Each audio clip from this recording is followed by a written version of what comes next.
Nearly 110,000 state regulations are weighing down North Carolina's economy. That was one of the messages our next guest delivered recently to state lawmakers.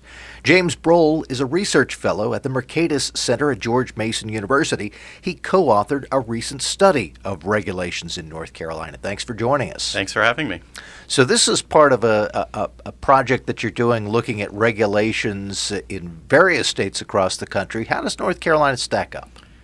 Sure. So we have a project at Mercatus Center called State Reg Data, and it's an effort to quantify how much regulation exists across the 50 states. And right now we've looked at about 14 states so far. It takes a little time because we use text analysis software to analyze state codes. So it's a bit of a time-consuming process. And we've come up with estimates for how many regulatory restrictions are in each of the state's codes we've looked at so far. And these are instances of words like shall, must, may not, prohibited. And North Carolina has about 110,000 of these regulatory restrictions in the code.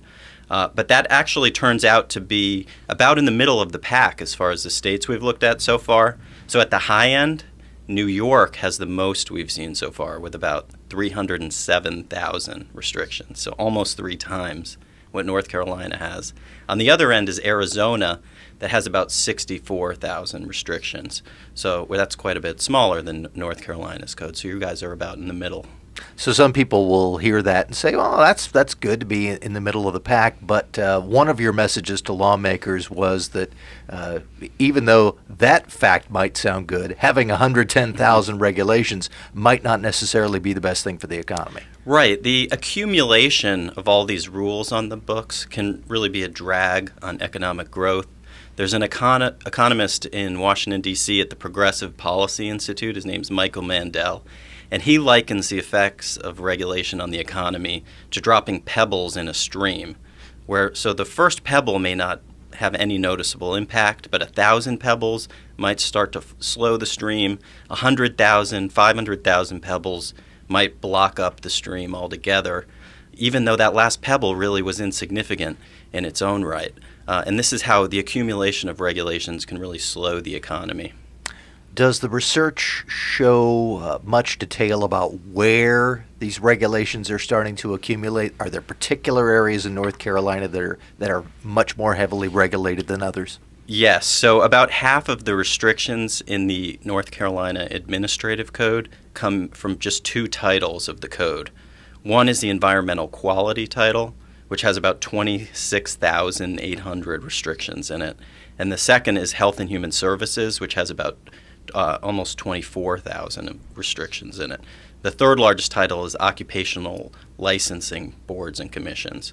And so these are, everything else is a lot smaller than those areas. So health, environment, and licensing tend to be the dominant areas in North Carolina. I think most people listening to us would say North Carolina needs to have some rules. You can't just let everything run amok. Your message to lawmakers, I think, is probably that let's not throw out the baby with the bathwater, but perhaps look at ways to scale back the rules we don't really need. Absolutely. So I would say there's an important distinction to be made between red tape, which is really the unnecessary regulations that are just kind of barriers to entrepreneurship and innovation and maybe don't really serve any useful purpose, or maybe they once served a useful purpose and that problem has gone away over time just as society evolves.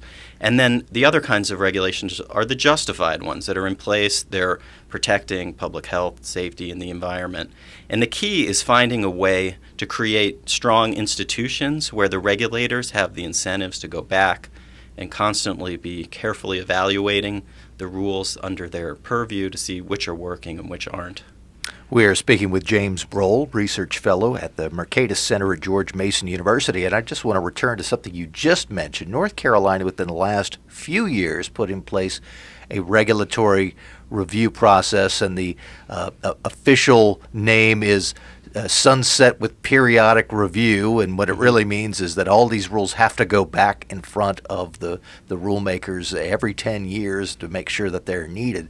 Sounds like that fits in exactly with what you're talking about. That's right. So I think sunset reviews are this is basically an expiration date that's tied to all regulations. So they will expire automatically unless someone reauthorizes them, either the regulatory agency or the legislature.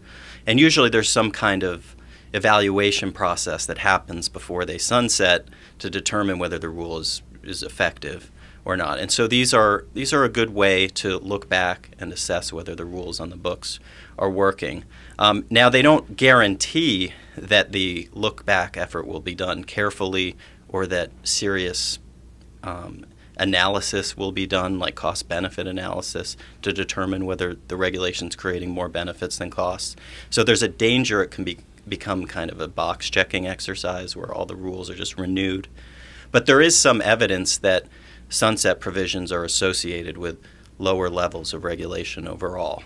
Another thing that legislators have been talking about in recent years is this idea of ensuring that the costliest rules have to be approved by elected lawmakers and not just by unelected bureaucrats. Is that something that would fit in well with reducing the regulatory burden? So that has more to do with new regulations in general.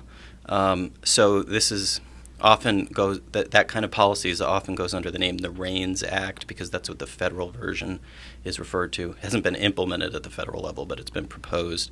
And essentially what would happen is the costliest regulations would have to get approval from the legislature and perhaps the governor as well before they could go into effect. So it returns some power to the legislature. So often people who are very concerned that the legislature has delegated a lot of lawmaking power to regulatory agencies who would then just use that to regulate more and more.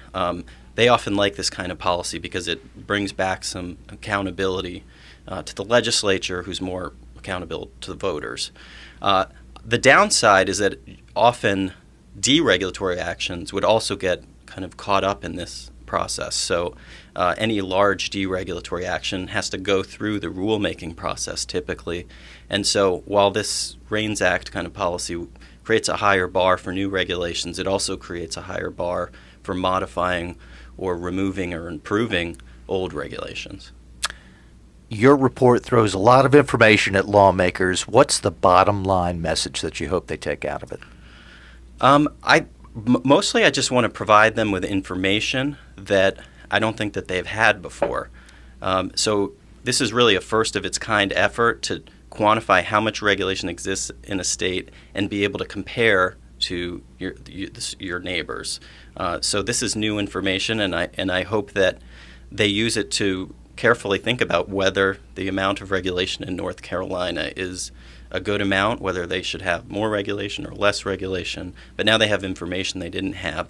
And in addition, accompanying our report, we create an Excel file that is basically a catalog of where all the words and all the regulatory restrictions are in the North Carolina Code. You can see it broken down by title, subtitle, chapter, etc. And I think that this information could be useful to track how the level of regulation, both in aggregate but also by title, is changing over time.